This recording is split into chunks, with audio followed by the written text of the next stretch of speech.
ખ્રિસ્તમાં વાલા ભાઈ બહેનો, પિતા પુત્ર પવિત્ર આત્માના નામમાં આપ સર્વનો આજની ભક્તિ સભામાં આવકાર કરતા આનંદ અનુભવું છું. આવો આપણે ભક્તિ સભાની શરૂઆત કરીએ. આવો તેને ભજીએ તથા નમીએ, આપણા કરતાં યહોવાની આગળ ઘૂંટણીએ પડીએ, કેમ કે તે આપણો દેવ છે. આપણે તેના ચારાના લોક તથા તેના હાથના ઘેટા છીએ. આવો આપણે આરાધનાની પ્રાર્થનામાં નમીએ, પ્રાર્થના કરીએ. હે સર્વશક્તિમાન અમારા ઈશ્વર પિતા, આકાશ તમારું રાજ્યાસન, પૃથ્વી તમારું પાયાસન છે. તમારા રાજ્યાસનની ચોમેર અસંખ્ય દેવદૂતો તમારી સ્તુતિ ઉચ્ચારતા કહે છે કે પવિત્ર પવિત્ર પવિત્ર છે સૈન્યનો દેવ યહોવા. એમ કહેતા તેઓ થાકતા પણ નથી. એવા પવિત્ર દેવની અમે પાપી બાળકો તમારી સ્તુતિ કરતા અમારા મસ્તકો નમાવીએ છીએ, આભાર માનીએ છીએ. તમે એકલા જ માન મહિમા સ્તુતિ પામવાને યોગ્ય એવા અમારા પિતા છો, માટે તમારી સ્તુતિ કરીએ છીએ. તમે પવિત્ર, પ્રેમાળ, કૃપાળુ, જીવતા અમારા ઈશ્વર પિતા છો. તમે જીવતા છો, માટે જ તમે અમારી પ્રાર્થના વિનંતી સાંભળો છો અને તેનો પ્રત્યુત્તર યોગ્ય સમય આપો છો. માટે તમારા નામને ધન્યવાદ આપતા તમારી સ્તુતિ કરીએ છીએ. હે ઈશ્વર પિતા, તમે સૃષ્ટિના સર્જનહાર અને પાલનહાર પણ તમે જ છો, માટે તમારા નામની સ્તુતિ કરીએ છીએ. સંકટના સમયે, માંદગીના સમયે અમને મદદરૂપ થનાર હાજરા હજૂર અમારા ઈશ્વર પિતા તમે છો, માટે તમારા નામની સ્તુતિ કરીએ છીએ. અત્યારે પ્રભુ ખાસ પ્રાર્થના કરું છું કે ભક્તિ સભામાં ભાગ લેનાર પ્રત્યેક ઉપર તમારા પવિત્ર આત્માનું આચ્છાદન કરો, કે જેથી પ્રત્યેક વ્યક્તિ એકાગ્રતાથી પવિત્ર આત્માથી પ્રેરિત થઈને પ્રભુ તમારા વચનો અને તમારી આરાધના સ્તુતિ કરી શકે એવી કૃપા માગું છું. આ જે કંઈ માગ્યું એ ત્રાતા પ્રભુ ઈસુ ખ્રિસ્તના નામમાં સાંભળી અને સ્વીકાર કરો. આમેન. આવો આપણે ઈશ્વર પિતાની સ્તુતિ આરાધના કરતા ગીતો ગાઈએ.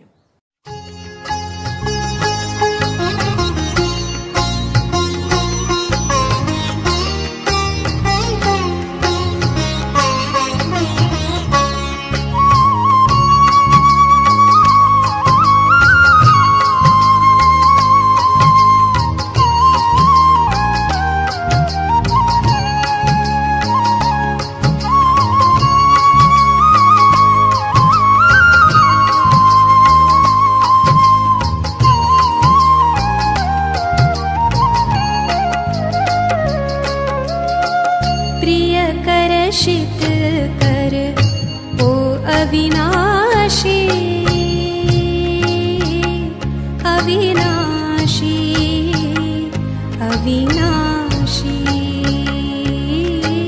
प्रिय कर शीत कर ओ अविनाशी, अविनाशी, अविनाशी.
अविनाशी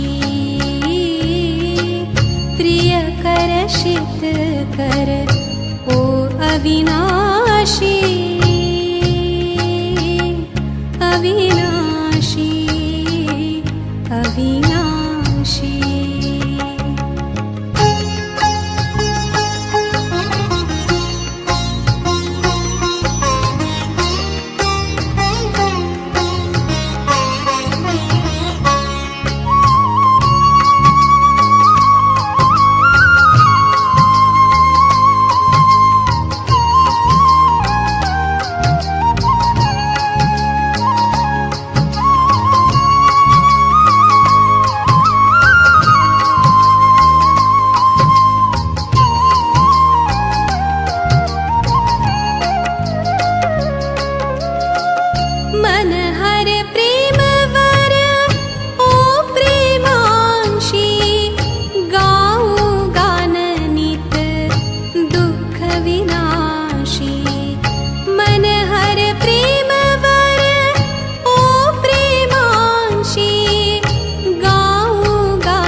આવો આપણે આભાર સ્તુતિ અને પાપ કબૂલાતની પ્રાર્થનામાં નમીએ.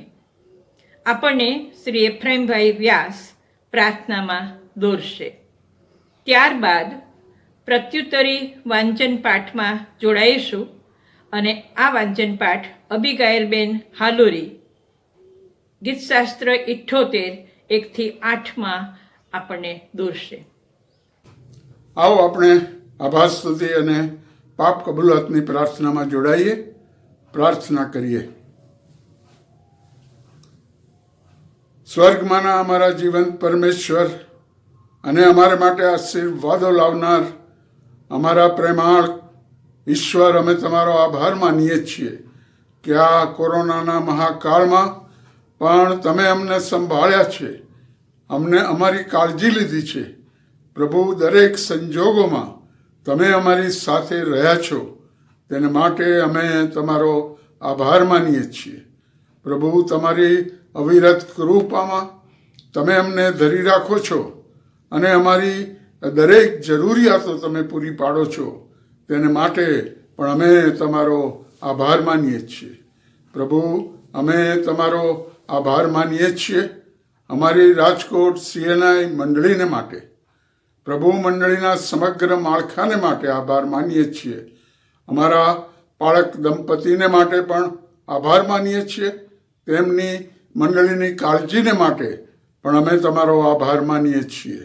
પ્રભુ, અમારા મંડળીના જુદા જુદા અંગોને માટે પણ તમારો આભાર માનીએ છીએ. ક્વાયરને માટે, મહિલા સંગતને માટે, યુથને માટે, સિનિયર સિટીઝનને માટે, સાબાસ શાળાને માટે પ્રભુ, અમે તમારો આભાર માનીએ છીએ. તમારો આભાર માનીએ છીએ પ્રભુ, આ સુવાર્તા પ્રચારના કાર્યોને માટે વિવિધ અંગો દ્વારા પ્રભુ આ દેશમાં અમે તમારું વચન પ્રગટ કરી શકીએ છીએ અને પ્રભુ તમારી સુવાર્તા અન્યોની આગળ લઈ જઈ શકીએ છીએ. તેને માટે પણ અમે તમારો આભાર માનીએ છીએ. પ્રભુ, તમારો આભાર માનીએ છીએ અમારા દેશને માટે. અમારા આ દેશમાં, સ્વતંત્ર દેશમાં તમે અમને જન્મ આપ્યો છે અને પ્રભુ આ દેશમાં અમને તમે સ્વતંત્રતા સાથે તમારું નામ લેવાને, તમારે માટે એકઠા થવાને, તમારું વચન પ્રગટ કરવાને, તમારી સુવાર્તા પ્રગટ કરવાને પ્રભુ અમને આ દેશમાં સ્વતંત્રતા થઈ, તેને માટે આભાર માનીએ છીએ. અમારા દેશને પણ તમે આશીર્વાદિત કરો એવી પ્રાર્થના વિનંતી અમે કરીએ છીએ. પ્રભુ, તમારો આભાર માનીએ છીએ અમારી ગુજરાત ડાયોસિસને માટે. પ્રભુ, અમારા માનવંત બિશપ સાહેબને માટે, તેમના કુટુંબને માટે આભાર માનીએ છીએ. સમગ્ર ડાયોસિસને માટે આભાર માનીએ છીએ. દરેક પાસ્ટરો, બાળકો, સુવાર્તિકો, ડીકનો, એરિયાડીન સાહેબો અને સેવકોને માટે અમે તમારો આભાર માનીએ છીએ. પ્રભુ, સર્વને તમે સંભાળ્યા છે, તેમના દ્વારા પ્રભુ અમે તમારા વચનોનું શિક્ષણ પામી શકીએ છીએ, તેને માટે પણ અમે તમારો આભાર માનીએ છીએ. પ્રભુ, અનેકવિધ આશીર્વાદો તમે અમને આપો છો, અમારી કાળજી લો છો. તે છતાં પ્રભુ અમે આડા અને હઠીલા છીએ, અમે વારે ઘડીએ પાપમાં ગરકાવ થઈ જઈએ છીએ, તમારી વિરુદ્ધ, અમારા ભાઈ બહેનોની વિરુદ્ધ પાપ કરીએ છીએ. આ સમયે પ્રભુ અમે વ્યક્તિગત રીતે અમારા ગત સમયના સગળા પાપ જે તમારી આગળ ખુલ્લા છે તેની અમે કબૂલાત કરીએ છીએ. આ પાપોની તમે અમને ક્ષમા આપો. તમારા પ્રિય પુત્ર, અમારા વાલા તારનાર પ્રભુ ઈસુ ખ્રિસ્તના રક્તમાં અમને ધોઈને શુદ્ધ કરો. અમારા મનોને, હૃદયોને પ્રભુ તમે દ્રઢ બનાવો કે અમે વારે ઘડીએ પાપમાં ગરકાવ ન થતા પ્રભુ અમે તમારી સમક્ષતામાં ઊભા રહી શકીએ. તેને માટે તમારો પવિત્ર આત્મા અમને હર હંમેશ દોરે એવી પ્રાર્થના વિનંતી કરીએ છીએ. આ મારી આભાર સ્તુતિ અને પાપ કબૂલાતની પ્રાર્થના અમારા વાલા તારનાર મધ્યસ્થ પ્રભુ ઈસુ ખ્રિસ્તના નામમાં માંગીએ છીએ, માટે સાંભળીને સ્વીકાર કરો બાપ. આમેન. આવો આપણે પ્રત્યુત્તરી વાંચન કરીએ. ગીતશાસ્ત્ર 78 1-8 કલમ. એક કલમ હું વાંચીશ અને બીજી કલમ આપ વાંચશો. હે મારા લોક, મારો નિયમ સાંભળો, મારા મુખના શબ્દો પર તમારા કાન ધરો.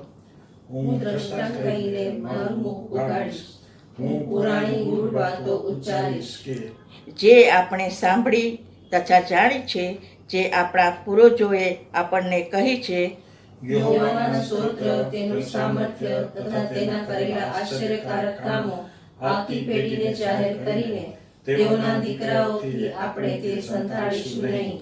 કેમ કે તેણે યાકૂબમાં સાક્ષ્ય સ્થાપ્યો અને ઇઝરાયેલમાં નિયમ ઠરાવ્યો. તે વિશે તેણે આપણા પિતૃઓને આજ્ઞા કરી કે તેઓ પોતાના દીકરાઓને તે જણાવે. જેથી આવતી પેઢીના જે બાળકો જન્મે તેઓ તે જાણે અને તેઓ મોટા થઈને પોતાના સંતાનને તે જણાવે. જેથી તેઓ ઈશ્વરની આશા રાખે અને દેવના કામ વિસરી જાય નહીં અને તેની આજ્ઞાઓ પાળે. વળી પોતાના પિતૃઓના જેવી વડીલી તથા પિતૃની પેઢી કે જેઓએ પોતાના હૃદય સિદ્ધ રાખ્યા નહીં અને પોતાનો આત્મા દેવ પર દ્રઢ રાખ્યો નહીં, તેમના જેવા તેઓ ન થાય. પ્રભુના પવિત્ર વચનોનું વાંચન કરતા પહેલાંનું ગીત ગાઈએ.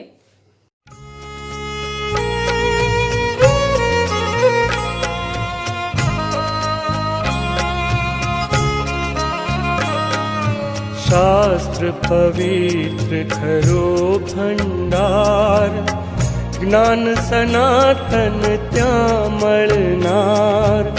છે મુજ મૂળ તણું ત્યાં જ્ઞાન, છે મુજ જાત તણું ત્યાં ભાન.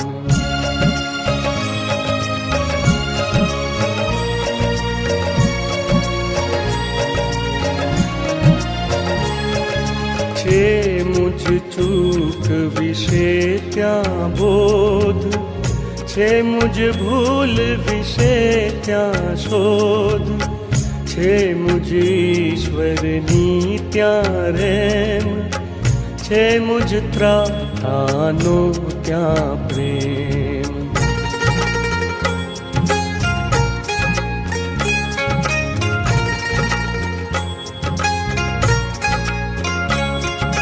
છે મુજ ન્યાય તણો ચૂકાવ, છે મુજ ત્રાણ વિશેનો ભાવ.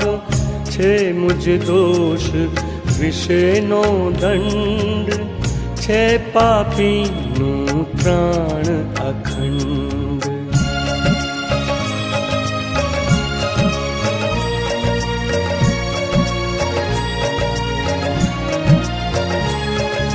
છે મુજ બીક તણી ત્યાં શાંત, છે મુજ તારણનું વૃત્તાંત.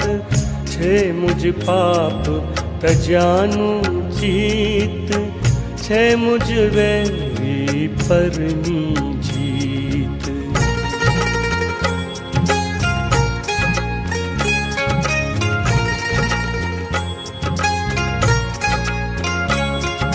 છે મુજ સૌખ્ય વિશે વિશ્વાસ, છે મુજ તાજ તણી ત્યાં આશ. એ ભંડાર પવિત્ર અમૂલ, નિત નિત આપે જ્ઞાન અતુલ.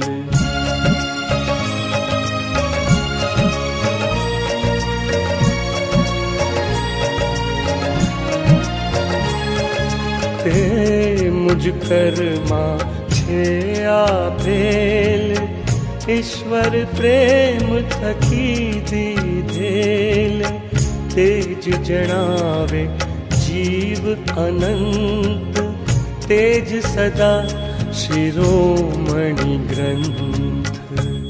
બાઇબલમાંથી પવિત્ર વચનોનું વાંચન કરીશું.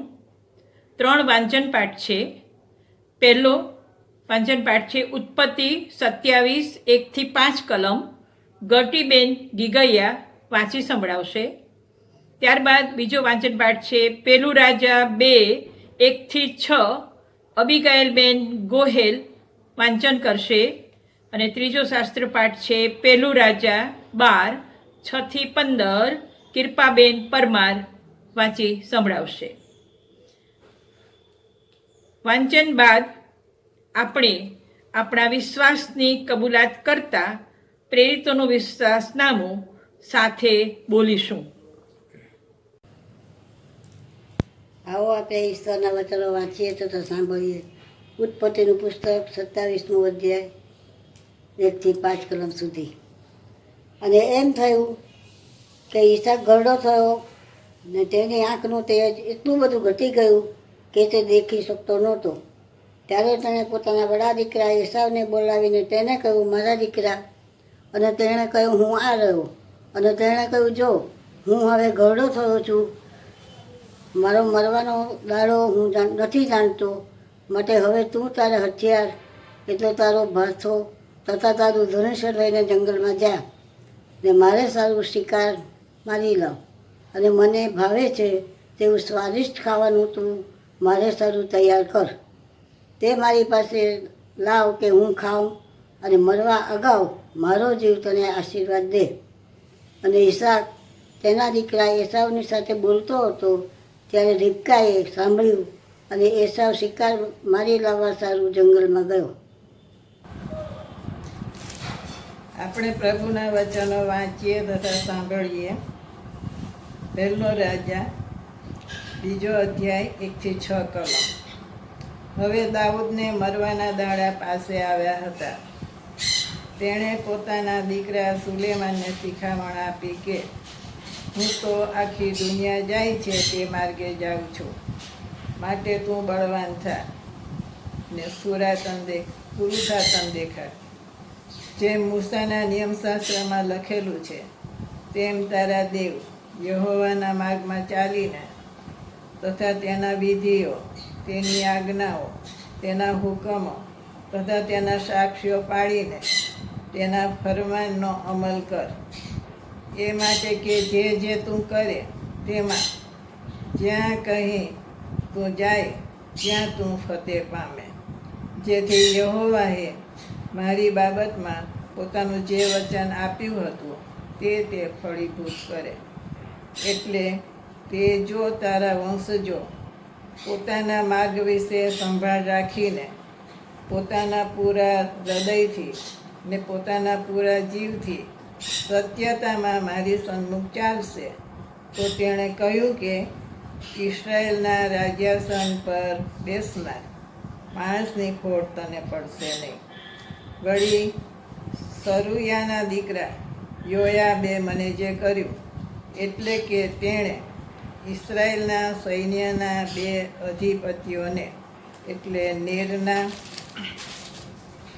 દીકરા આબનેરને તથા એથેરના દીકરા આમાસાને જે કર્યું તે તું જાણે છે. તેણે તેઓને મારી નાખીને શાંતિના સમયમાં યુદ્ધના જેવું રક્ત પાડીને તે યુદ્ધ રક્ત પોતાની કમરે બાંધેલા કમરબંધને તથા પોતાના પગમાંના પગરખાને લગાડ્યો. માટે તારા ડાપણ પ્રમાણે વર્તજે ને તેનું પળિયાવાળું માથું તું શાંતિએ કબરમાં ઉતરવા ન દેતો. આવો આપણે પ્રભુના વચનો વાંચીએ તથા સાંભળીએ. બાઇબલમાં પહેલો રાજા 12મો અધ્યાય 6-15 કલમ. રહબામ રાજાએ પોતાના બાપ સુલેમાનની હયાતીમાં તેની હજુરમાં જે વડીલો ખડા રહેતા હતા તેઓની સલાહ લેતા પૂછ્યું કે આ લોકોને ઉત્તર આપવા માટે તમે શી સલાહ આપો છો? તેઓએ તેને કહ્યું કે જો તું આજે આ લોકોનો સેવક થઈશ, તેઓની સેવા કરીશ, તેઓને ઉત્તર આપીશ ને તેઓના સારા વચનો કહીશ તો તેઓ સદા તારા સેવક થઈ રહેશે. પણ વડીલોએ તેને આપેલી સલાહનો તેણે ત્યાગ કર્યો અને જે જુવાને તેની સાથે મોટા થયા હતા ને જે તેની હજુરમાં ઊભા રહેતા હતા તેઓની સલાહ તેણે પૂછી. તેણે તેઓને કહ્યું કે આ લોકોએ મને કહ્યું છે તે તારા બાપે અમારા પર મૂકેલી જુસરી તું હલકી કર. તેઓને આપણે ઉત્તર આપીએ માટે તો તમે શી સલાહ આપો છો?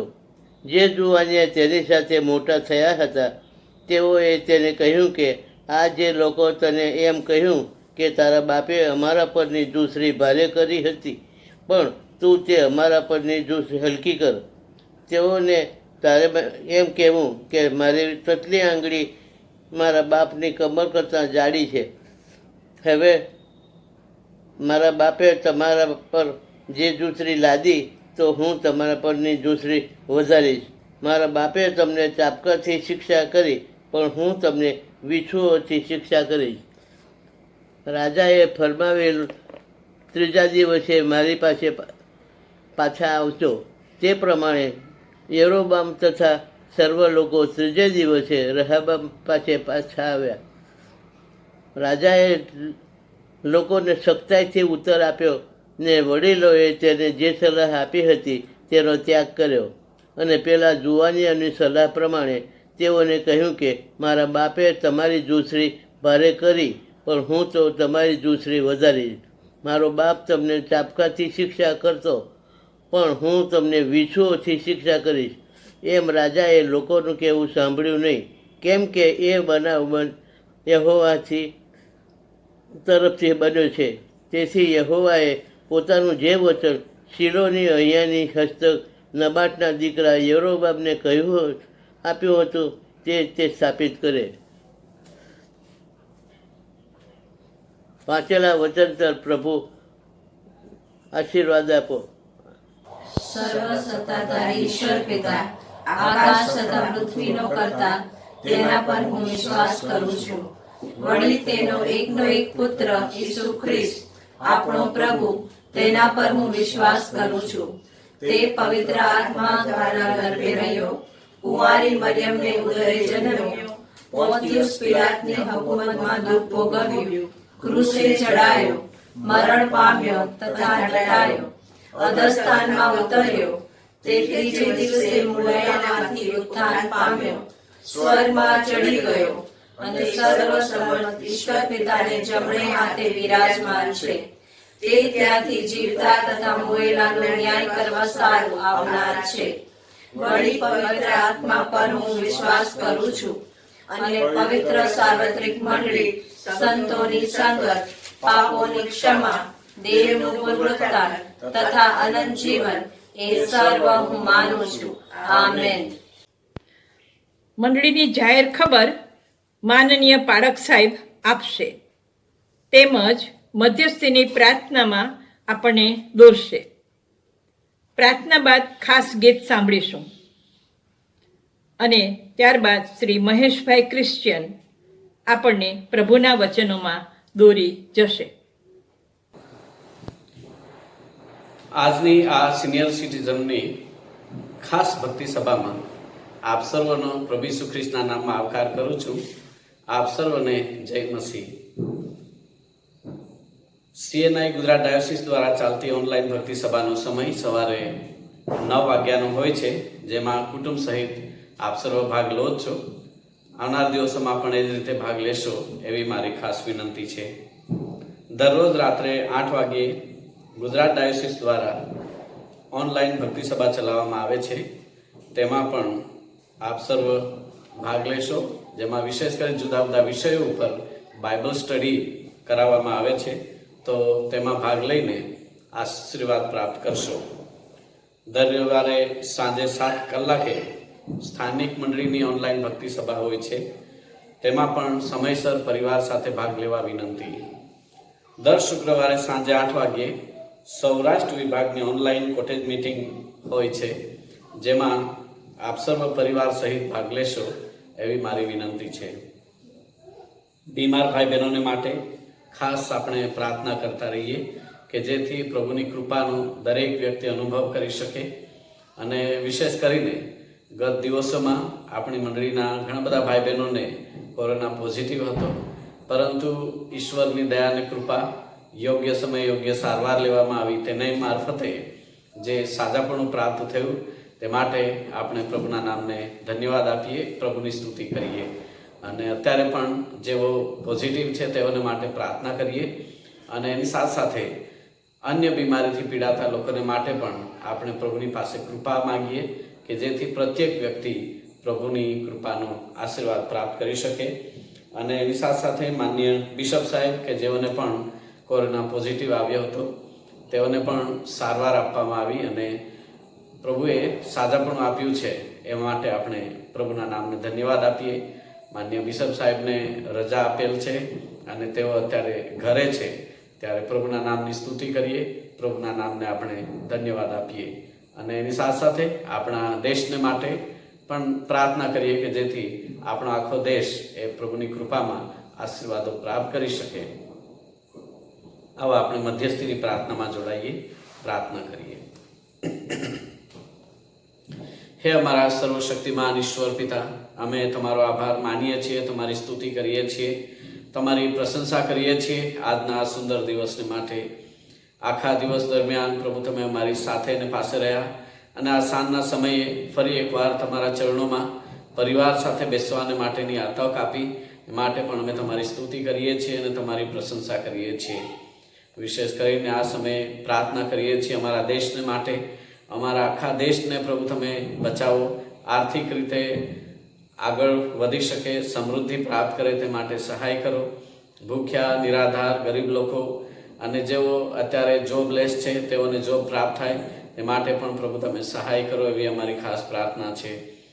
અને એની સાથે પ્રાર્થના કરીએ છીએ CNI સિનડને માટે, moderator, deputy moderator, general secretary, treasurer તેમજ એક્ઝિક્યુટિવ કમિટી અને તમામ ડાયોસિસના બિશપ સાહેબો અને ત્યાંની કાર્યવાહક સમિતિ અને તમામ પાળક સાહેબો, સુવાર્તિકો, ડીકનો, મિશનરીઓ પ્રત્યેકને પ્રભુ તમે આશીર્વાદિત કરો તેવી કૃપા ચાહીએ છીએ. CNIના માળખાની અંદર રહીને જે કંઈ સેવાઓ થાય છે મંડળીઓની મારફતે એ સર્વ સેવાઓને પણ પ્રભુ તમે આશીર્વાદિત કરો તેવી કૃપા ચાહીએ છીએ. પ્રાર્થના કરીએ છીએ અમારી ગુજરાત ડાયોસિસના માન્ય બિશપ સાહેબને માટે. પ્રભુ અમે તમારો આભાર માનીએ છીએ કે ગત દિવસોમાં તેઓને દાખલ કરવામાં આવ્યા કોરોના પોઝિટિવ હોવાને કારણે, પણ પ્રભુ અત્યારે તેઓને જે સાજાપણું તમે આપ્યું છે તે માટે અમે તમારી સ્તુતિ કરીએ છીએ. પ્રાર્થના કરીએ છીએ પ્રભુ તમારા સેવકને સંપૂર્ણ તંદુરસ્તીનો આશીર્વાદ આપો કે જેથી તમારો મહિમા કરી શકે. અને એની સાથે સાથે જુદા જુદા પાળક સાહેબો કે જેઓને પણ કોરોના પોઝિટિવ આવ્યું પણ પ્રભુ તમે યોગ્ય સારવાર લેવાને માટે તેઓને પણ સહાય કરી એ માટે અમે તમારો આભાર માનીએ છીએ. અમારી મંડળીના ભાઈ બહેનો કે જેઓને કોરોના પોઝિટિવ આવ્યો પણ તેઓને પણ યોગ્ય સમયે સારવાર મળી, સાજાપણું આપ્યું એ માટે અમે તમારી સ્તુતિ કરીએ છીએ. અને હજુ પણ જેઓ ક્વોરન્ટાઇન છે તેઓને સાજાપણું આપો કે જેથી સંપૂર્ણ તંદુરસ્તી સાથે તમારો મહિમા કરે એવી અમે ખાસ પ્રાર્થના કરીએ છીએ. કોરોનાને કારણે જેઓને આડઅસર થઈ છે તેઓને માટે કૃપા ચાહીએ છીએ. પ્રભુ તમે દરેકને તમારી કૃપામાં ધરી રાખો અને સાજાપણાનો આશીર્વાદ આપો એવી નમ્ર પ્રાર્થના કરીએ છીએ. અને એની સાથે જુદી જુદી બીમારીઓથી પીડાતા અમારી મંડળીના ભાઈ બહેનોને તમારા હાથમાં સોંપીએ છીએ. તેઓને પ્રભુ તમે આશીર્વાદિત કરો. સિનિયર સિટીઝનને માટે આભાર માનીએ છીએ. પ્રભુ તમે તેઓને પણ સારી તંદુરસ્તી આપજો કે જેથી તેઓ પણ તમારો મહિમા કરી શકે. જુવાનોને માટે, વૃદ્ધોને માટે અને એની સાથે બાળકોને માટે તમારી પાસે કૃપા ચાહીએ છીએ. પ્રભુ તમારી આશીષ સર્વને આપજો અને તમારી સેવા કરવાને માટેની કૃપા આપો. અમારી પાસ્ટોરેટ કમિટી, મહિલા સંગત, સન્ડે સ્કૂલ, યુથ એ સર્વને પ્રભુ તમે આશીર્વાદિત કરો કે જેથી તેઓના આ સેવા કાર્યના માધ્યમથી તમારો મહિમા થાય તેવી કૃપા ચાહીએ છીએ. અત્યાર સુધી પ્રભુ તમે અમારી સાથે પાસે રહ્યા, અમારી પ્રાર્થનાઓનો જવાબ પ્રભુ તમે આપ્યો એ બધા જ આશીર્વાદો માટે અમે તમારો આભાર માનીએ છીએ, તમારી સ્તુતિ કરીએ છીએ. અમે દરેક વ્યક્તિ તમારા નામનો મહિમા કરીએ એ માટે સહાય કરો. આજના આ સિનિયર સિટીઝનના સ્પેશિયલ ભક્તિ સભામાં તમે અમ સર્વને એકત્ર કર્યા છે, આભાર માનીએ છીએ. દરેકને પ્રભુ તમારી આશીષ આપો. સર્વ માન મહિમા તમને આપતા આ પ્રાર્થના ઉદ્ધાર કરતા પ્રભુ ઈસુ ખ્રિસ્તના નામમાં માંગીએ છીએ. આમેન. આમેન.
જો વાડી તારી સૂકી છે, વરસાદ તળીએ ભૂખી છે, ઓ પરમેશ્વર, ઓ પરમેશ્વર, આત્માની વૃષ્ટિ તું ભારે આપજે, ઓ પરમેશ્વર.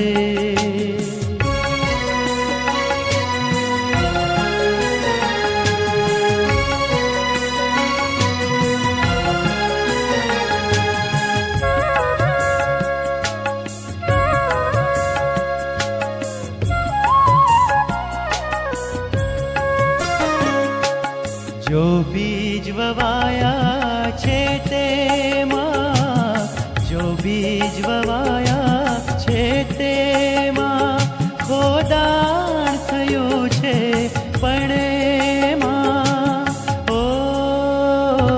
પરમેશ્વર, ઓ પરમેશ્વર, આત્માની વૃષ્ટિ તું ભારે આપજે, ઓ પરમેશ્વર.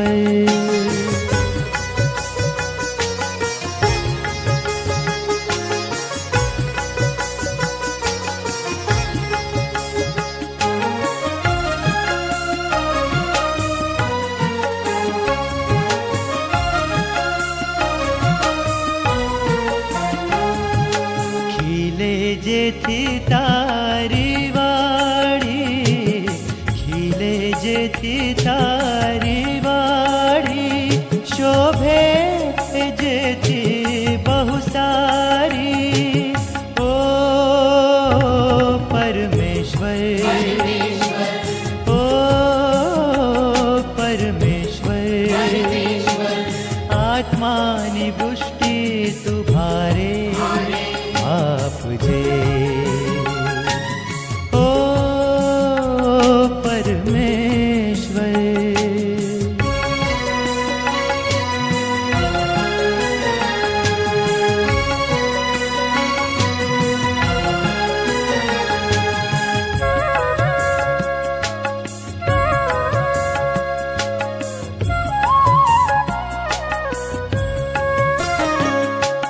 ફળવાન થઈ રોપા તારા, ફળવાન થઈ રોપા તારા, ઉપજાવે ફળ મીઠા સારા, ઓ પરમેશ્વર, ઓ પરમેશ્વર, આત્માની વૃષ્ટિ તું ભારે આપજે, ઓ પરમેશ્વર.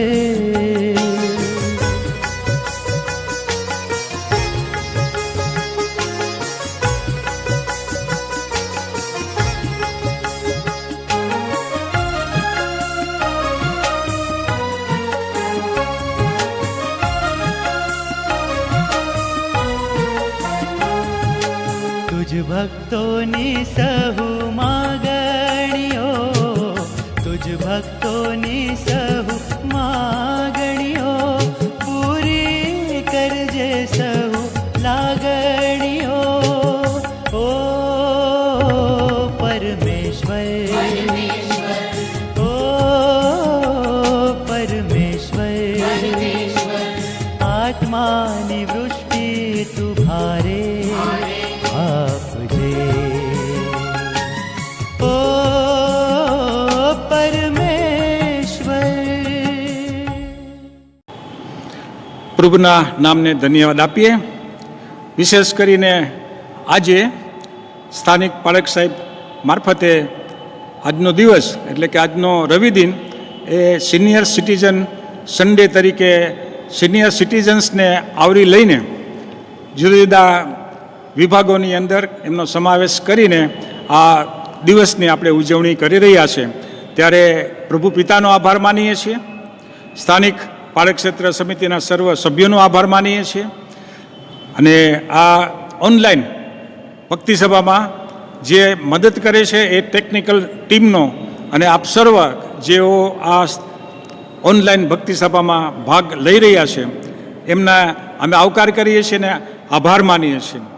વિશેષ કરીને પાલક સાહેબ અને પાલક ક્ષેત્ર સમિતિએ આ વિચાર અમલમાં મૂક્યો છે ત્યારે મંડળીના જે સિનિયર સિટીઝન્સ છે એટલે કે વરિષ્ઠ નાગરિકો છે એનો અમે દરેક કાર્યમાં ઉપયોગ કર્યો છે અને એ લોકોએ પણ ઉમળકાથી આ કાર્યમાં અમને સહકાર આપ્યો છે. એને માટે આપણે ઈશ્વર પિતાનો આભાર માનીએ છીએ. પ્રાર્થના કરીએ અને ભક્તિ સભાના આ વચનમાં આપણે જઈશું. જીવંત અને કૃપાળુ પરમેશ્વર પિતા, તમારા બાળકો તરીકે અત્યારે આ ઓનલાઈન ભક્તિ સભામાં અમે તમારું વચન શીખવાના માટે આવ્યા છીએ. ગીતો ગાવાના માટે, પ્રાર્થના કરવાના માટે તમે અમને તમારી સહાયતા મદદ પૂરી પાડી. આભાર માનીએ છીએ. અત્યારે અમે વચન શીખવાના માટે જઈ રહ્યા છીએ ત્યારે તમે પ્રભુજી અમારી સાથે રહેજો. મુજબડ પાત્રને તમારી કૃપા પૂરી પાડો. શું બોલવું એ તમે બતાવો. અને આ ઓનલાઈન ભક્તિ સભામાં સંગતમાં જે લોકો ભાગ લઈ રહ્યા છે તેની સાથે તમે વચન સાથે વાત કરો એવી પણ અમારી ખાસ પ્રાર્થના છે. આ સ્થળનો અને અમારા સર્વનો કબજો તમે તમારા હસ્તક રાખો એવી અમારી ખાસ પ્રાર્થના અમારા મુક્તિદાતા પ્રભુ ઈસુ ખ્રિસ્તના નામમાં સાંભળો, સ્વીકારો. આમીન. જે જુદા જુદા ભાગો બાઇબલમાંથી વાંચવામાં આવ્યા છે એમાં આપણે એના આધારે આપણે આગળ વધવા માંગીએ છીએ. ત્યારે વિશેષ કરીને ઉત્પત્તિના પુસ્તકના 27મા અધ્યાયની અંદર શરૂઆતની 5 કલમની અંદર ઈસાક વિશે લખવામાં આવેલું છે. ઈસાક ગરડો થાય છે અને એ પોતાના દીકરાને એટલે કે એસવને બોલાવે છે અને એસવ ને કંઈક જવાબદારી આશીર્વાદ આપવા માંગે છે.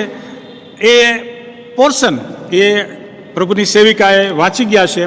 એના આધારે આપણે થોડુંક મનન કરવા માંગીએ છીએ. એ પોર્શનની અંદર, એ બાઇબલના એ ભાગની અંદર 4 વ્યક્તિનો સમાવેશ થાય છે. એમાં સર્વપ્રથમ ઈસાક આવે છે, એની પત્ની રિબકા આવે છે, દીકરો એસવ આવે છે અને યાકૂબ આવે છે. 2 ભાઈ અને એ બંનેના મમ્મી અને પપ્પા આવે છે.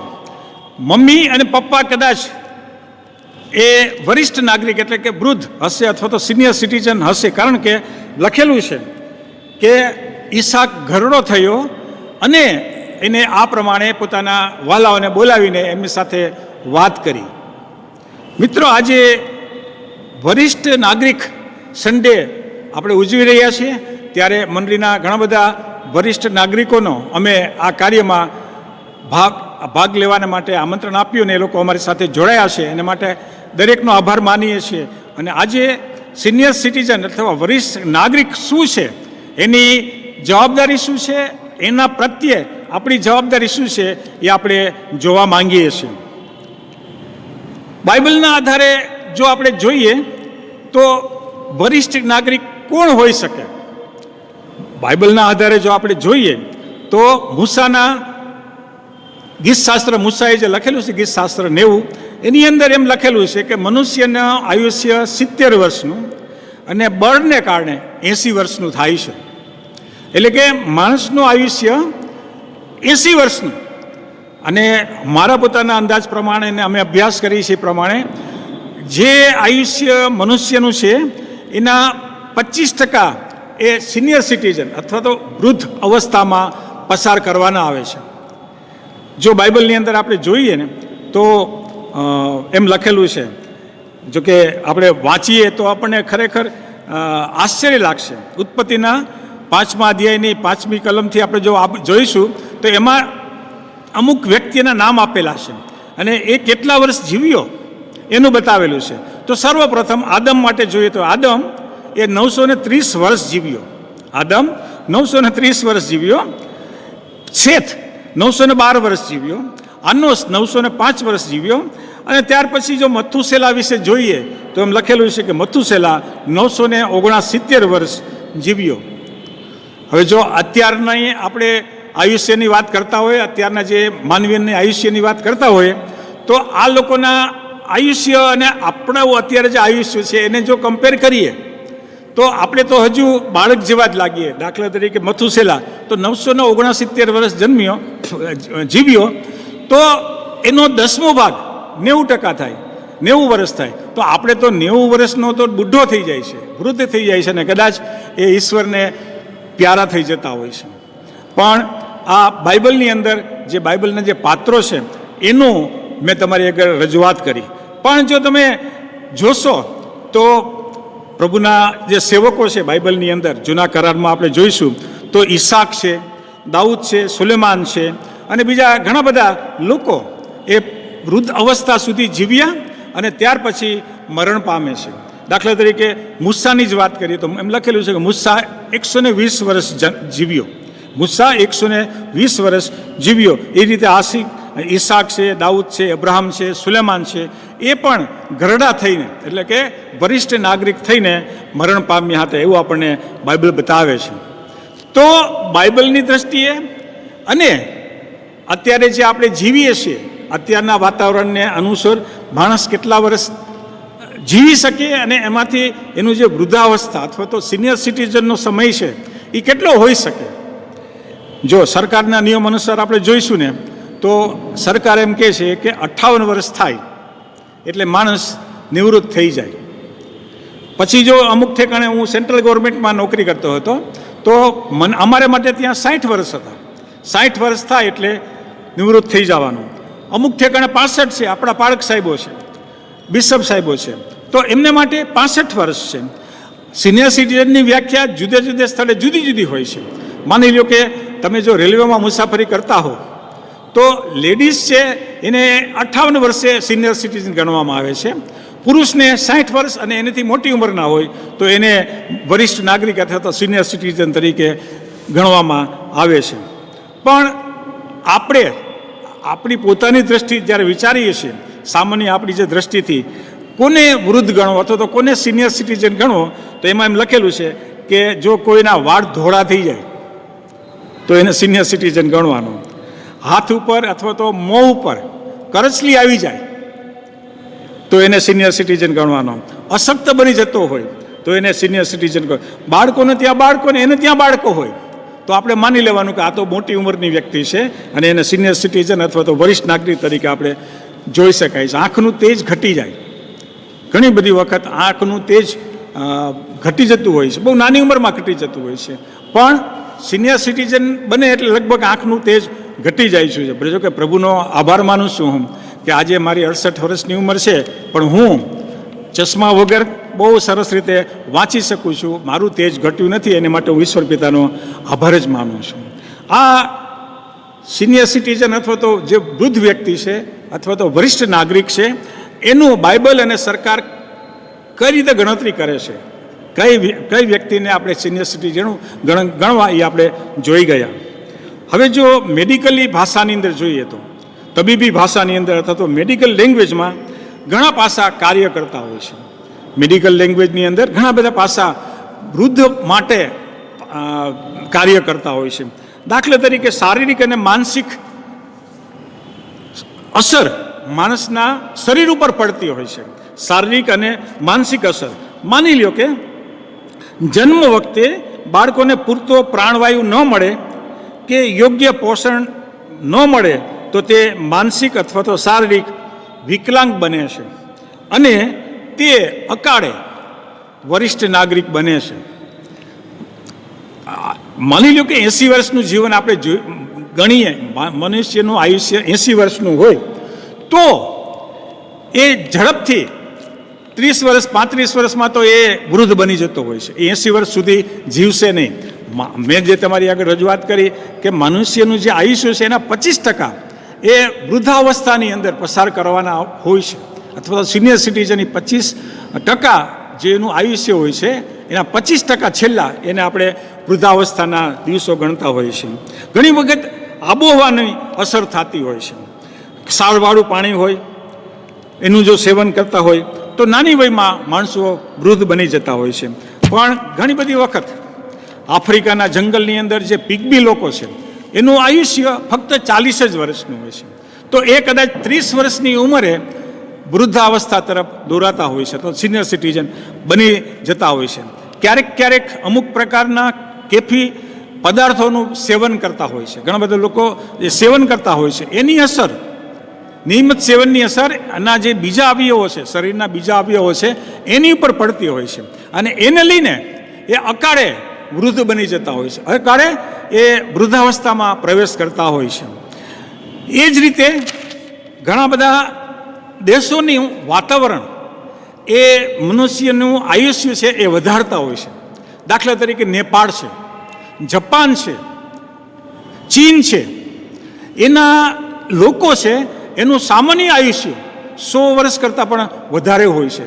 કારણ કે ત્યાંની આબોહવા, ત્યાંનું જે રહેણીકેણી છે એ એકદમ અલગ પ્રકારની હોય છે. ત્યાંનું હવા માણસને વધારે ને વધારે તંદુરસ્ત રાખતી હોય છે. એટલે એ લોકો અકાળે વૃદ્ધ બનતા નથી. એ પૂરતા સમયની અંદર પોતે જે જન્મ લે અને એને જેટલું આયુષ્ય ભોગવવાનું છે એટલું પૂરતું આયુષ્ય ભોગવીને એ લોકો મરણ પામતા હોય છે. એક રોગ એવો છે એને કહેવાય છે ડાઉન સિન્ડ્રોમ કરીને. એ ફિઝિકલી મોટો લાગે, કોઈ પણ વ્યક્તિ ફિઝિકલી મોટો લાગે પણ એ મેન્ટલી એકદમ નાનું બાળક જેવો બને છે. એક પિક્ચર હમણાં આવેલું હતું અને એ પિક્ચરનું નામ પા હતું, અને એની અંદર અમિતાભ બચ્ચન આ પાત્ર કરે છે. નાનું બાળક બનવાનું પાત્ર છે, અને એમાં એની ઉંમર કદાચ એકદમ નાની હતી પણ એ એકદમ વૃદ્ધ બની જાય છે. અકાળે જેને કહેવાય છે ને કે વૃદ્ધ બની જતો જોવા મળે છે. એટલે આ એ શારીરિક અને માનસિક અસર માણસોના અથવા તો માનવજાતના વૃદ્ધાવસ્થા ઝડપથી આવવા માટેના કારણોમાં સમાવેશ થાય છે. પણ બાઇબલ એમ લખે છે કે આત્મિક રીતે કોઈ વ્યક્તિ વૃદ્ધ થતો નથી. પાઉલ એક ઠેકાણે એમ લખે છે કે દેહ અબળ છે પણ આત્મા તત્પર છે. શું લખે છે? દેહ અબળ છે પણ આત્મા તત્પર છે. યશાયા પ્રબોધકના પુસ્તકમાં એમ લખેલું છે 65મો અધ્યાય અને 17મી કલમમાં, નવા આકાશ તથા પૃથ્વી ઉત્પન્ન કરનાર હું છું, જેના દિવસ પૂરા થયા નથી એવો ઘરડો માણસ તમને મળી આવશે નહીં, અને જુવાન 100 વર્ષની ઉંમરે મરશે. આ પ્રભુનું વચન કહે છે કે જુવાન 100 વર્ષની ઉંમરે મળશે, કોઈ ઘરડો માણસ મળી આવશે નહીં. કારણ કે પ્રભુ કહે છે કે આત્મામાં કોઈ ઘરડો બનતો નથી. પ્રેરિતોના કૃત્યમાં એમ લખેલું છે 2 અધ્યાયની 17મી કલમમાં અને 20મી કલમમાં, તમારા વૃદ્ધોને સ્વપ્ન આવશે, તે સમયે એમ થશે કે જે કોઈ પ્રભુને નામે પ્રાર્થના કરશે તે તારણ પામશે. ભલાઓ, આજે જ્યારે આપણે સિનિયર સિટીઝન સન્ડેની ઉજવણી કરી રહ્યા છીએ ત્યારે માણસ ક્યારે વૃદ્ધ બને છે એ માનસિક રીતે, શારીરિક રીતે અને આત્મિક રીતે એ પાસા આપણે જોઈ ગયા. હવે બાઇબલની દ્રષ્ટિએ કોણ વૃદ્ધ બન્યા એ પણ આપણે થોડી વાર જોવા માંગીએ છીએ. ઈસાક ઉત્પત્તિના 27મા અધ્યાયમાં એમ થયું કે ઈસાક ઘરડો થયો. એટલે કે બાઇબલની અંદર જે પાત્રો આવે છે એ પણ ઘરડા થયેલા હતા. એટલે કે સિનિયર સિટીઝન તરીકે એનું નોંધ આમાં લેવામાં આવેલી છે. દાઉદ વિશે એમ લખેલું છે કે હવે દાઉદ, પેલું રાજા એનો 1લો અધ્યાય અને એની 1લી કલમમાં લખેલું છે કે હવે દાઉદ રાજા વૃદ્ધ તથા પાકી ઉંમરનો થયો. હવે રાજા દાઉદ એ પાકી ઉંમરનો તથા વૃદ્ધ થયો. સુલેમાન વિશે લખેલું છે 1 રાજા 11મા અધ્યાયની 4થી કલમમાં, કેમ કે સુલેમાનની વૃદ્ધાવસ્થામાં તેની સ્ત્રીએ તેનું હૃદય અન્ય દેવો તરફ ફેરવી નાખ્યું. ક્યારે ફેરવ્યું? કે સુલેમાનની વૃદ્ધાવસ્થામાં. એટલે જે સમય 80% એનું જે આયુષ્ય હતું એના 80% કરતાં જે વધારાનો સમય હતો એની અંદર ત્યાં સુધી તો સુલેમાન પ્રભુને ઈચ્છા પ્રમાણે જીવન જીવતો હતો, પણ એણે ફારૂનની દીકરી સાથે અને અન્ય વ્યક્તિની સાથે લગ્ન કર્યા અને એ સ્ત્રીઓ મૂર્તિપૂજક હતી, એટલે કે સુલેમાનનું હૃદય એણે યહોવા દેવ તરફથી ફેરવી નાખ્યું. ક્યારે? જ્યારે વૃદ્ધ થયો ત્યારે એની પાસે કોઈ શક્તિ ન રહી કે સામનો કરી શકે, અને એ પ્રમાણે એ ગરડો દેખાય છે. જખારિયા, લુકની સુવાર્તાના પહેલા અધ્યાયની 18મી કલમમાં લખેલું છે કે જખારિયાએ દુઃખને પૂછ્યું કે મને સાથી જણાય છે. જખારિયાને એમ કહેવામાં આવે છે કે તારી સ્ત્રી એલિસાબેથને દીકરાનો જન્મ થશે. ત્યારે જખારી કહે છે હું તો ગરડો થઈ ગયેલો છું. હા, હું તો ગરડો થઈ ગયેલો છે અને મારી સ્ત્રી તો ઘણા વર્ષની છે, એટલે કદાચ એના કરતાં નાની ઉંમરની છે, પણ એ સ્ત્રી દીકરાને કે સંતાનને જન્મ આપે તેવી ઉંમરની ન હતી, એવું જખારિયા બતાવે છે. પોતે પોતાની જાતને એ વૃદ્ધ બતાવે છે અથવા તો સિનિયર સિટીઝન બતાવે છે. મૂસાના પુસ્તકમાં લખાયેલું છે, મુસ્તાએ જે ગીતશાસ્ત્રને એવું લખ્યું છે કે માણસનું વય 70 વર્ષનું છે અને બળને કારણે 80 વર્ષનું થાય. એ જ રીતે જો ઇબ્રાહિમ વિશે જોઈશું તો ઇબ્રાહિમ 175 વર્ષ સુધી જીવ્યો હતો. મૂસા મેં જે પ્રમાણે જણાવ્યું 120 વર્ષ સુધી જીવ્યો. યાકૂબ રોગમાંથી સાજો થયા પછી 140 વર્ષ જીવ્યો, એવું આપણને બાઇબલ શીખવે છે. કેટલા? રોગમાંથી, એને જે રોગ લાગેલો હતો એમાંથી સાજો થયા પછી 140 વર્ષ જીવ્યો, એવું બાઇબલ આપણને બતાવે છે. અને જો આપણે જ્યારે સિનિયર સિટીઝન વિશે આપણે અભ્યાસ કરીએ છીએ અથવા તો સિનિયર સિટીઝન સન્ડે તરીકે ઉજવીએ છીએ, ત્યારે લોકોની ફરજ છે કે સિનિયર સિટીઝનને માન આપવું જોઈએ. એટલે કે 5મી આજ્ઞા આપણને એવું બતાવે છે, મૂસાની જે 5 આજ્ઞા, 5મી આજ્ઞા છે એમ લખેલું છે કે તમારા મા બાપને માન આપો, સન્માન કરો. એટલે અહીંયા મા બાપનો અર્થ એવો નથી કે મધર અને ફાધર જ, પણ જે લોકો મધર અને ફાધર સમાન છે, equivalent to the father and mother છે, એને આપણે માન આપવાનું છે. અને એટલે જ બાઇબલની અંદર એવા ઘણા બધા દ્રષ્ટાંતો આપણે જોઈએ છીએ કે લોકો એ ઘરડા વ્યક્તિ હોય, વૃદ્ધ વ્યક્તિ હોય, સિનિયર સિટીઝન વ્યક્તિ હોય, એને માન આપે છે. સરકાર પણ તમે જોશો તો બસની અંદર મુસાફરી કરતા હશો તો બસમાં અમુક સીટ એ સિનિયર સિટીઝન માટે રિઝર્વ રાખે છે.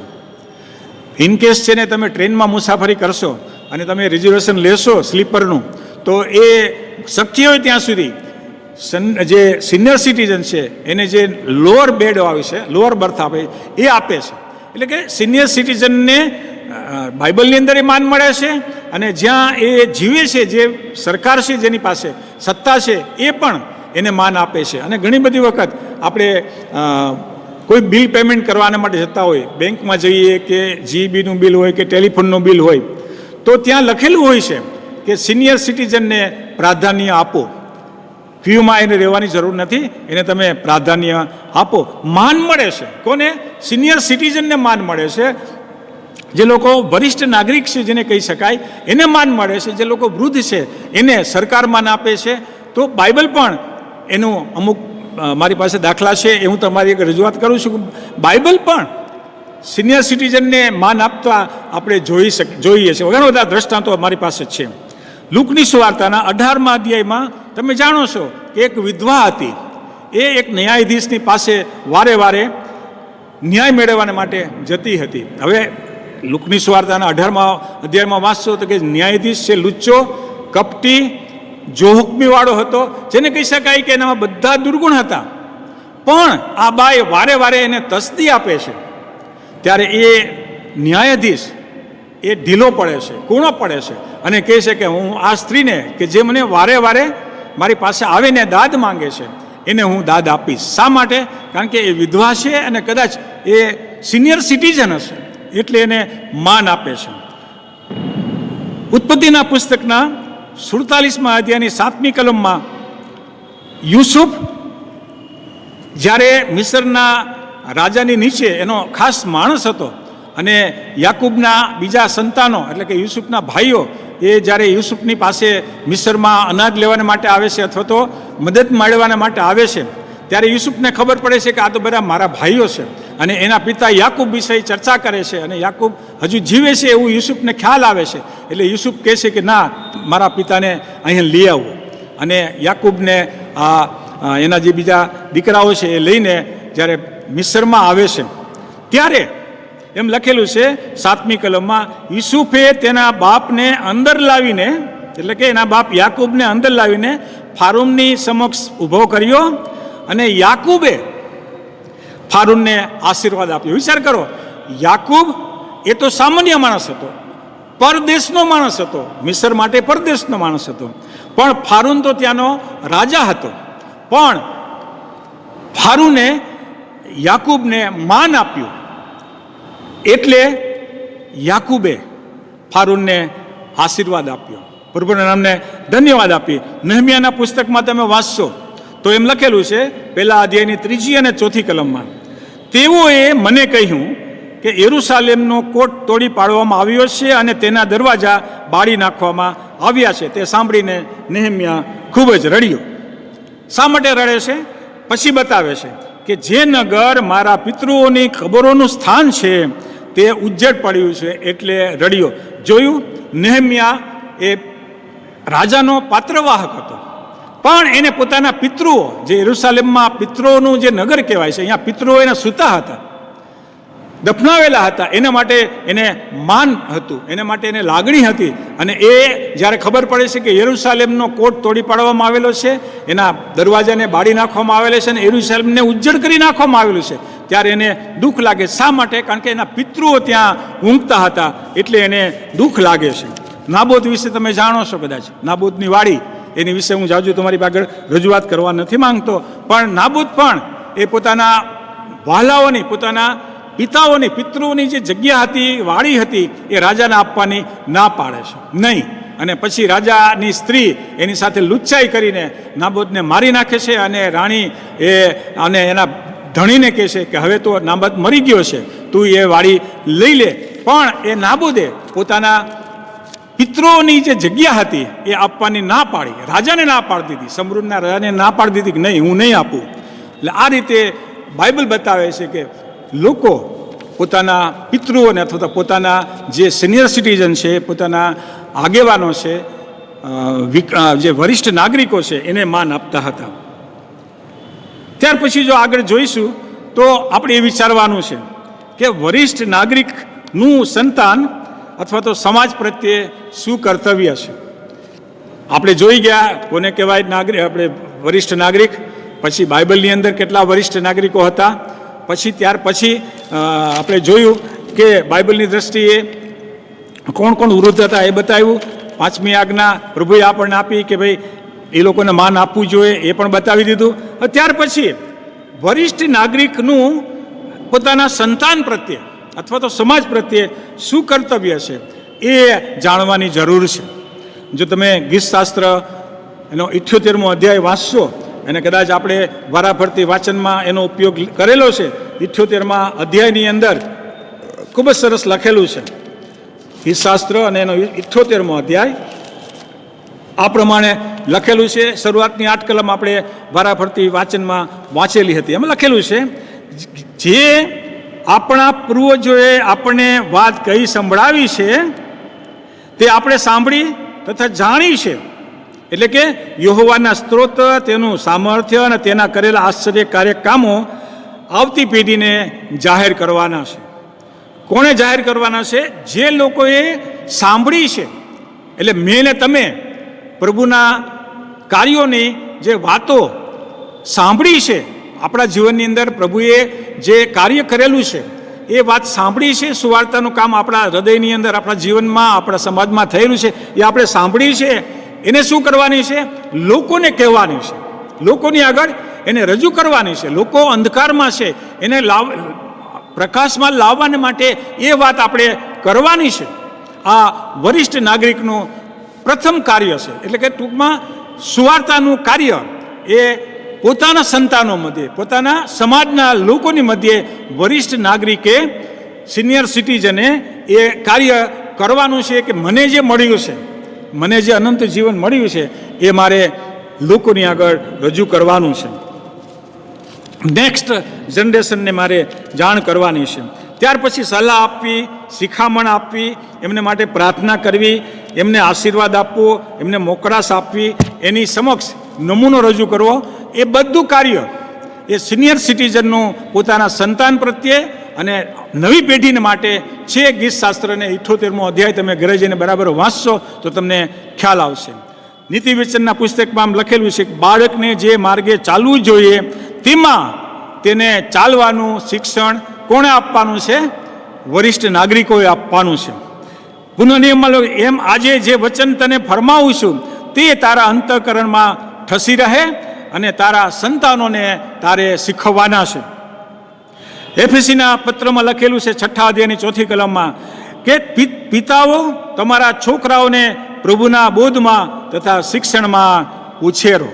બહુ સરસ લખેલું છે અને બહુ અસરકારક છે, કારણ કે પિતાઓ તમારા છોકરાને પ્રભુના બોધમાં અને શિક્ષણમાં ઉછેરવાના છે. આજે આપણે વરિષ્ઠ નાગરિક તરીકે, સિનિયર સિટીઝન તરીકે આ વચનને આપણે શું સમજી શકીએ છીએ?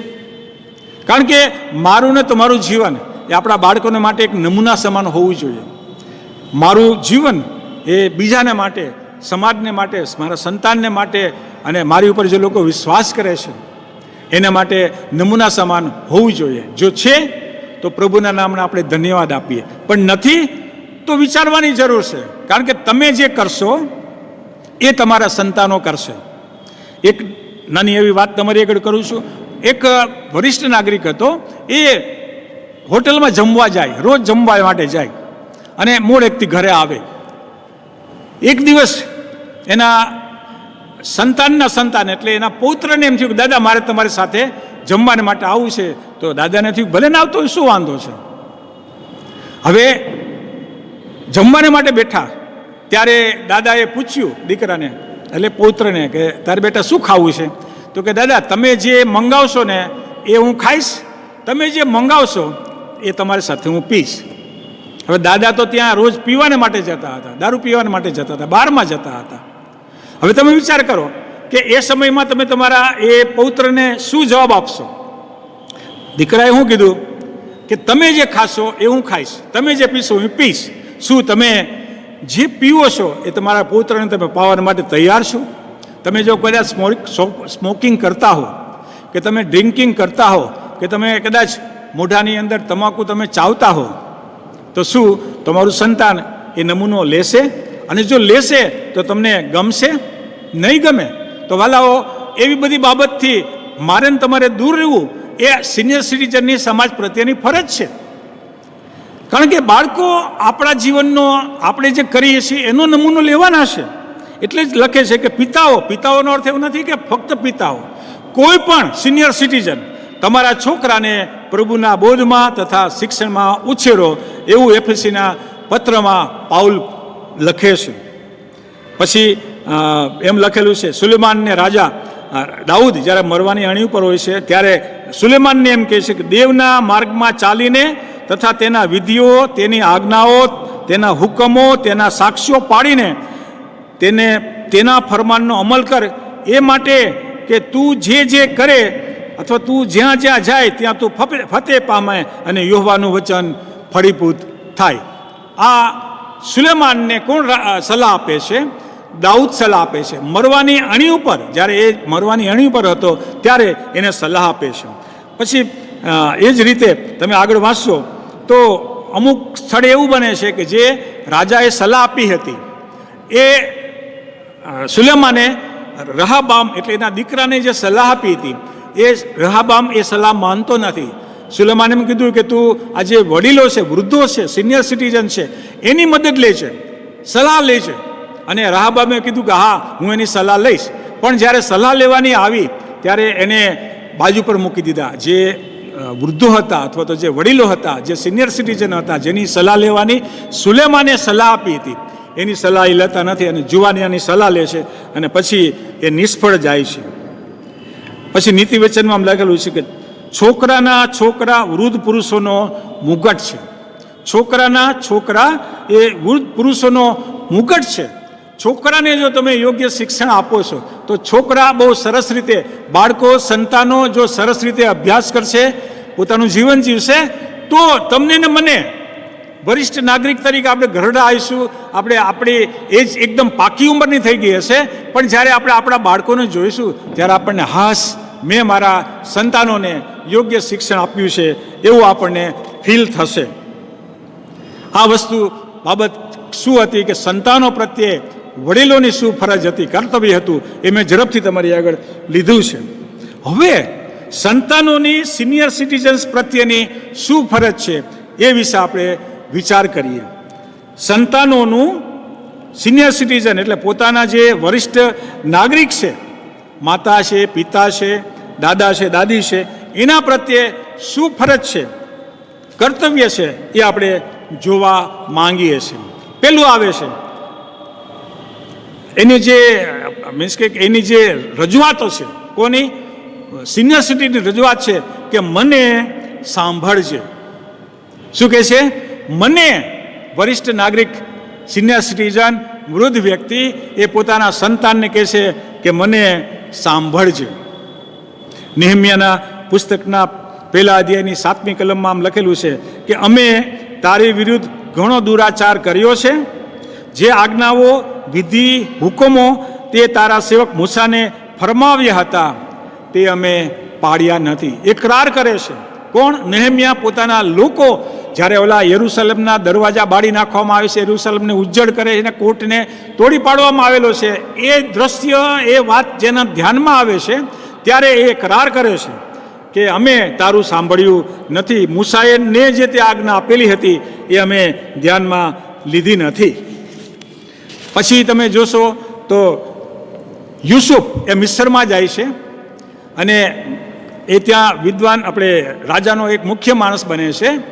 અને જ્યારે યાકૂબ એના વિસ્તારમાં હતો, એના દેશમાં હતો, ત્યાં દુષ્કાળ પડે છે અને યાકૂબને થાય છે કે ભાઈ મિસ્રમાં અનાજ છે તો આપણે મિસ્રમાં જઈને અનાજ લઈ આવીએ. એટલે એના સંતાનોને, બાકીના સંતાનોને એ મોકલે છે. અને યુસુફ પાસે 11 જણા જાય છે અને અહીંયા યુસુફ એને ઓળખી જાય છે. એને મદદ તો કરે છે, ઘણી બધી મદદ કરે છે, ઘણું બધું ભરીને એના પિતા પાસે મોકલાવે છે. પણ એ યુસુફની ઈચ્છા હતી કે યાકૂબ અહીંયા આવે ને મારે યાકૂબને જોવો છે. અને જ્યારે યાકૂબને ખબર પડે છે કે મારો દીકરો યુસુફ જીવે છે ત્યારે એને મળવાને માટે મિસર જવાને માટે નીકળે છે. પડવાલાઓ, એ મિસર પહેલાં બેરશેબામાં રોકાઈ જાય છે. તમે બાઇબલની અંદર વાંચશો તો એમાં લખેલું છે કે એ બેરશેબા પાસે રોકાઈ જાય છે. શા માટે રોકાય છે? કારણ કે એને એના પિતૃઓએ સલાહ આપેલી હતી કે મિસર ક્યારેય જવાનું નહીં. એના દાદા ઇબ્રાહિમે એને સલાહ આપેલી હતી. તમે વાંચશો ઉત્પત્તિના પુસ્તકની અંદર તો એમ લખેલું છે 10મા અધ્યાયની અંદર કે ઇબ્રાહિમ મિસર જાય છે તો એ હેરાન પરેશાન થઈ જાય છે. એની સ્ત્રીને પોતાની બહેન કરવી પડે છે અને માંડ ત્યાંથી એ નાસી છૂટે છે. એટલે જ જ્યારે ઇબ્રાહિમે પોતાના સંતાનોને વાત કરી હશે ત્યારે કીધું છે કે તમારે મિસર જવું નહીં. જે વસ્તુ ઇબ્રાહિમે એના સંતાનોને કીધી એના સંતાનોએ સાંભળી અને એનો અમલ કરતા હતા. એટલે જ જ્યારે બિરસેબા પાસે યાકૂબ આવે છે ત્યારે બિરસેબા પાસે રોકાઈ જાય છે. શા માટે રોકાય છે? એને ઇબ્રાહિમે ના પાડી હતી કે મિસર જતો નહીં. એના પિતા ઈસાકે પણ એને કીધેલું હતું કે દીકરા મિસરમાં જતો નહીં, અને એ નથી જતો, ત્યાં રોકાઈ જાય છે. આ બાજુ એને એના દીકરા યુસુફને મળવાની તાલાવેલી હતી ને બીજી બાજુ એના દાદાએ અને એના પિતાએ એને જે સલાહ આપી હતી, એને કીધું હતું કે મિસર જતો નહીં, એ એને યાદ આવશે. તું મને સાંભળજે, એવું લખેલું છે ને, તું મને સાંભળજે, મારી વાતને તું કાને ધરજે. અને યાકૂબ નથી જતો, ત્યાં રોકાઈ જાય છે. અને ઉત્પત્તિના 46મા અધ્યાયની અંદર એમ લખેલું છે કે પ્રભુ યહોવા દેવ એને દર્શન આપે છે. સ્વપ્નમાં દર્શન આપીને એમ કહે છે યાકૂબ, યાકૂબ, 2 વાર યાકૂબ બોલે છે અને કહે છે કે તું મિસર જાતા ડરતો નહીં, તું મિસર જા. પણ ઇબ્રાહિમનું અને ઈસાકનું જે સૂચન હતું એ યાકૂબે સાંભળેલું હતું અને એણે અમલ કરેલો હતો. પ્રભુના નામને ધન્યવાદ આપીએ. ઘણી બધી વખત આપણે આપણા વડીલોને સાંભળતા નથી અને પછી ઘણી બધી વાર મુશ્કેલી પડે છે. ઘણી બધી વખત વડીલો કદાચ એ પ્રકારનું વર્તન કરતા હોય, એ રીતે બોલતા હોય, બોલ કરતા હોય, આપણને નથી ગમતું હોતું, પણ વડીલોને આપણે સાચવવાના છે અથવા તો એને સંભાળવાના છે. ગામડાની અંદર વડીલો ખેતીવાડીમાં પોતાનો જે અનુભવ છે એના આધારે કહેતા હોય છે કે વરસાદ આવશે, વરસાદ નહીં આવે, આ પાક વાવો, આ પાક ન વાવો, આ સમયની અંદર ઠંડી પડશે. આ બધું શિક્ષણ અથવા તો અનુભવના આધારે એ આપણી એક રજૂઆત કરે ત્યારે આપણે એને સાંભળવાની જરૂર છે અને સાંભળીને એનો અમલ કરવાનો છે. ત્યાર પછી જો જોશે તો એમ લખેલું છે કે મને સહાય કરજે. પેલું આવ્યું કે મને સાંભળજે, બીજી વસ્તુ છે કે મને સહાય કરજે. મને સહાય કરજે. દાઉદ અને સુલેમાન અશક્ત બને છે, બંને અશક્ત બને છે, પણ એ બંને સહાયના માટે એના સંતાનોને કહે છે. આજે જ્યારે નિવૃત્ત કોઈ વ્યક્તિ થઈ જાય છે તો એ કદાચ શારીરિક અશક્ત તો બને જ છે, શારીરિક તો અશક્ત હશે જ, પણ જ્યારે નિવૃત્ત થઈ જાય છે પછી એ માનસિક અશક્ત બની જાય છે અને ઘરમાં એનું મહત્વ રહેતું નથી હોતું. ઘરમાં એની સ્ત્રી અને બાળકો એક થઈ જાય છે અને પિતાને અથવા તો જે વડીલ વ્યક્તિ છે એને બાજુ પર મૂકશે. એને રહેવાને માટે એમ કહે છે તમે ગેરેજમાં સુવો ને, અહીંયા બાજુ બહારના ભાગમાં જે પરસાડ છે ને એમાં અમે તમને ખાટલો નાખી દઈશું, ત્યાં તમે સુવો ને. વાલાઓ, આ સમયની અંદર પ્રભુના આ વરિષ્ઠ સેવકો અથવા તો વરિષ્ઠ નાગરિકો એમ કહે છે કે તમે મને મદદ કરજો, મને સહાય કરજો, મને સહાય કરજો. કારણ કે એકલો થઈ જાય છે.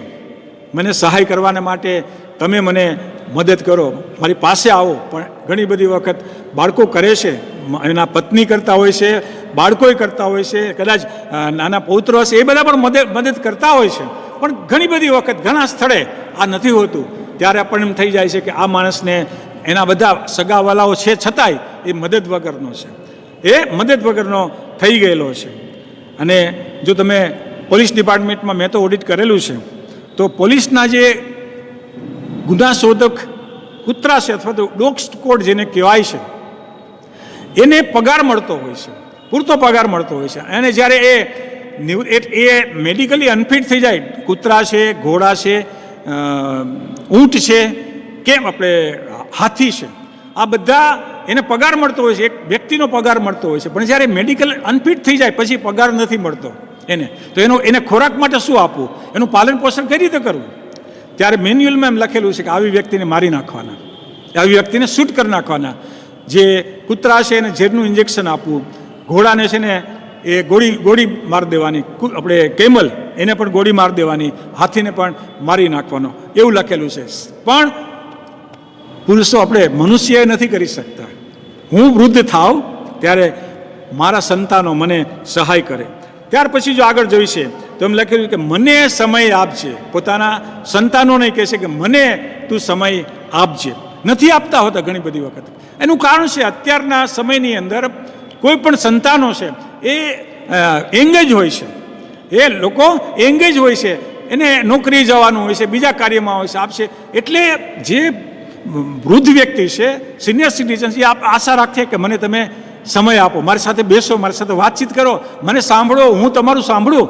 પણ એ સમય નથી મળતો હોતો. સમય આપવા માટે વડીલો અથવા તો સિનિયર સિટીઝન અથવા તો વરિષ્ઠ નાગરિકો અપેક્ષા રાખતા હોય છે. શું હું ને તમે સમય આપીએ છીએ? જો આપીએ છીએ તો પ્રભુના નામને આપણે ધન્યવાદ આપીએ. એક વાત છે, તમે કદાચ સાંભળેલી હશે કે એક વ્યક્તિ એ પોતાની વેપારી પેઢી હતી, તો એ પેઢીમાં જઈને કામ કરે, નામું લખે, આ છે તે છે લખતો હશે, બીજા બધા કામ કરે. એકવાર એનો દીકરો એના નાનું બાળક હતો, દીકરો એની પાસે જાય છે એ પેઢીમાં, એની ઓફિસમાં, અને પપ્પા નોકરી કરતા હોય છે, કામ કરતા હોય છે, લખતા હશે, ત્યારે દીકરો બારીમાંથી એને કાગડો જોવા મળે છે. એટલે એ બાપાને કે બાપા કાગડો. એટલે પપ્પાએ કીધું હા બેટા કાગડો.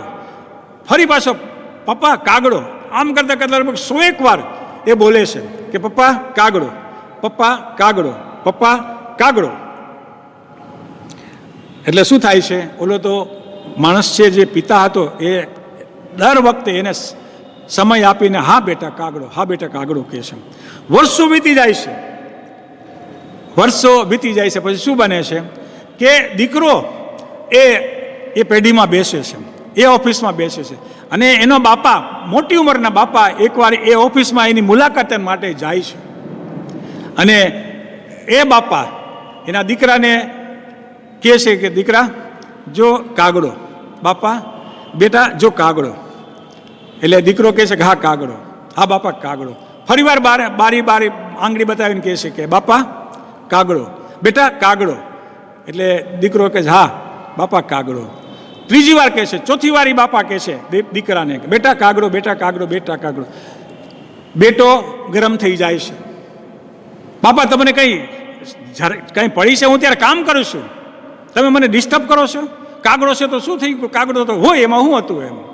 પછી પિતા ઊભા થઈને એની કબાટમાંથી એક ચોપડી કાઢે છે. દીકરા, તું નાનો હતો ને ત્યારે તું અહીંયા આવેલો હતો, આ બારીમાંથી કાગડો દેખાણો હતો, તે મને 100 વાર કીધેલું હતું કે પપ્પા કાગડો. મેં કીધું હા કાગડો. બાપા કાગડો. હું કહેતો હતો હા કાગડો. આજે હું તને પૂછું છું તો તું સમય આપી નથી શકતો. ભલાવો વૃદ્ધ વ્યક્તિ સમય માંગણી કરે તો સમય આપવો એ આપણી ફરજ છે. ત્યાર પછી એમ લખેલું છે કે મને સમજજે. પેલી વાત એ આવી કે મને સાંભળજે, પછી મને સહાય કરજે, મને સમય આપજે, અને છેલ્લે મને સમજવાની કોશિશ કરજે.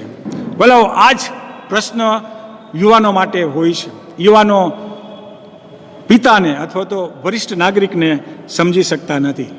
વરિષ્ઠ નાગરિકને સમજી શકતા નથી કારણ કે પિતાએ અથવા તો વરિષ્ઠ નાગરિકે બાળકો પ્રત્યે પોતાની લાગણી બતાવીને એની બધી શક્તિ ખર્ચી નાખીને ઘણું બધું મેળવ્યું હોય છે અને વારસામાં મૂકેલું હોય છે.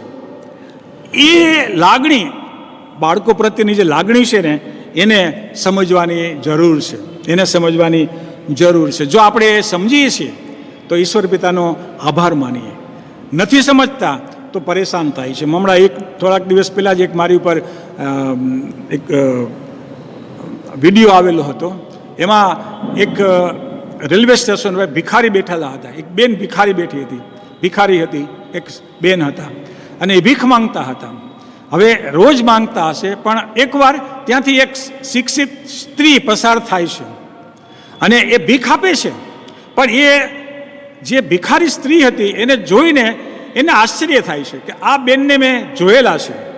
પછી તો આગળ નીકળી જાય છે, પણ આગળ જતાં એનું મન છે ને એ આમ ભૂલવાતું હોય છે કે નહીં, આ જે ભિખારી બેન છે એ કોઈક જાણીતી વ્યક્તિ છે. અને એ પાછી આવે છે. એ ભિખારીને પૂછે છે કે તમે કોણ છો? ભિખારી પોતાનું નામ આપે છે.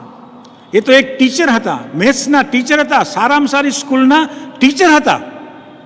પણ એની આગળથી ઘણા બધા લોકો મેથ્સ અને સાયન્સ શીખીને મોટી મોટી પોસ્ટ ઉપર હતા. પણ આ જે ટીચર હતા એને 3 દીકરા હતા. 3 દીકરાના લગ્ન થયા ત્યાં સુધી આ બેનને રાખી, એની માને રાખી. એ વિધવા હતી, એને રાખી. પણ 3 દીકરાએ પોતપોતાના મકાનો બનાવી લીધા અને આ બેનને રસ્તે રખડતી મૂકી દીધી, પોતાની માને. એને ખાવાના સાંસા પડી ગયા હતા અને ના છૂટકે એ બેન રેલવે સ્ટેશનની બાજુના ભાગમાં બેસીને ભીખ માંગતી હતી. પણ જે શિક્ષિત બેન ત્યાંથી પસાર થયા એણે એ ભિખારીને ઓળખી લીધા, એને પોતાના ઘરે લઈ જાય છે, એને સ્વચ્છ કપડાં પહેરાવે છે, નવડાવી ધોળાવે છે, રાખે છે. અને એના જેટલા વિદ્યાર્થીઓ એની પાસે ભણી ગયા હતા એને તરત જ ફોનના ચકડા ઘુમાવીને દરેકને કહે છે કે આ બેન અત્યારે આવી પરિસ્થિતિમાં છે, બધા એને મદદ કરો. લગભગ 2 મહિનાની અંદર 25 લાખ રૂપિયા જેવી રકમ એ બેનના ખાતે ભેગી કરી એને એક સરસ મજાનું મકાન લઈ દીધું અને એને રહેવાને માટે વ્યવસ્થા કરી દીધી. વલાઓ, આપણે આપણા વડીલોને, આપણા વરિષ્ઠ નાગરિકોને સમજવાની જરૂર છે. એને મૂકી દેવાની જરૂર નથી. એ ઘણું બધું આપણને આપે છે. ઘણા બધા ફિક્સના સર્ટિફિકેટ તમારા માટે મૂકીને જશે, બેંક બેલેન્સ મૂકીને જશે, સારી પ્રોપર્ટી મૂકીને જશે.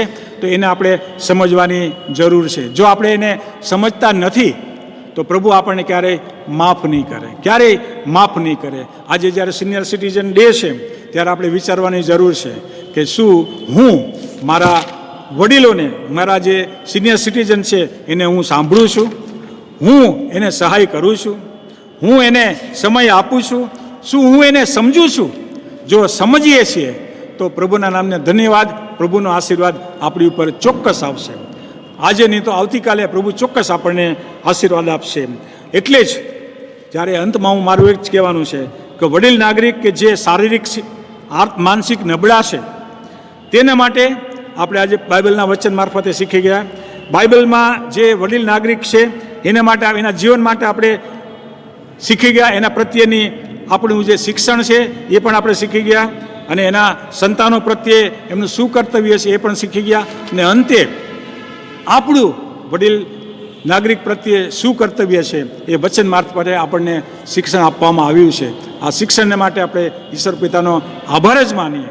અને આવો આપણે પ્રાર્થના કરીશું, અને ત્યાર પછી આપણે પ્રભુની પ્રાર્થનામાં પણ જઈશું, અને પાળક સાહેબ છેલ્લો આશીષ માંગશે, અને છેલ્લું ગીત ગાઈને આપણે આ સભાને સમાપ્ત કરીશું. આવો આપણે પ્રાર્થના કરીએ. અમારા જીવંત અને કૃપાળુ પરમેશ્વર પિતા, તમારા વચનોને માટે અમે તમારો આભાર જ માનીએ છીએ. પ્રભુજી, સિનિયર સિટીઝન સન્ડેમાં બાઇબલ મારફતે તમે અમને પ્રભુજી તમારા વડીલોનું, અમારા જે વડીલો હતા એના જીવનમાંથી ઘણું બધું શિક્ષણ આપ્યું છે, એના માટે સ્તુતિ કરીએ છીએ. પ્રભુજી, છતાં પણ અમે ક્યાંક નબળા માલુમ પડીએ છીએ. અમે અમારા સ્વાર્થ ખાતર અમે અમારા વડીલોને, અમારા સિનિયર સિટીઝનોને, અમારા વરિષ્ઠ નાગરિકોને અમે બાજુ પર મૂકી દઈએ છીએ, અને અમારી ઈચ્છા પ્રમાણે જીવન જીવીએ છીએ. અને ઘણી બધી વખત અમને એનાથી નુકસાન થાય છે. પણ તમારું વચન કહે છે કે તમે મા બાપને માન આપો, તમે વરિષ્ઠ નાગરિકને માન આપો, જે લોકો મા બાપ સમાન છે એનું તમે સન્માન કરો. તો પ્રભુજી, આજના દિવસે અમે સર્વ સંતાનો તરીકે અમારા વરિષ્ઠ નાગરિકોનું અમે સન્માન કરતા શીખીએ, એના માટે તમારી કૃપા માંગીએ છીએ. અમે સર્વ તમારા હાથમાં સોંપાઈએ છીએ. આ અમારી પ્રાર્થના અમારા મુક્તિદાતા પ્રભુ ઈસુ ખ્રિસ્તના નામથી માંગીએ છીએ. સાંભળો, સ્વીકારો. આમેન. તારું નામ પવિત્ર બનાવો, તમારું રાજ્ય આવો, જેમ આકાશમાં તેમ પૃથ્વી પર તમારી ઈચ્છા પૂરી થાવ. દિવસની અમારી રોટલી આજ અમને આપો, જેમ અમે અમારું માફ કર્યા છે તેમ તમે અમારું માફ કરો. અમને પરીક્ષણમાં ન લાવ, પણ ઊંડાઈથી અમારો છૂટકો કર. કેમ કે રાજ્ય તથા પરાક્રમ તથા મહિમા સદાકાળ સુધી તમારા છે. આમેન. હવે આપણા તારનાર પ્રભુ ઈસુ ખ્રિસ્તની કૃપા, ઈશ્વર પિતાનો પ્રેમ, પ્રભુ પવિત્ર આત્માની દિવ્ય અનુપમ સંગત આપણ સર્વની સાથે હમણાંથી સદા સર્વકાળ સુધી હોજો. આમેન. આમેન.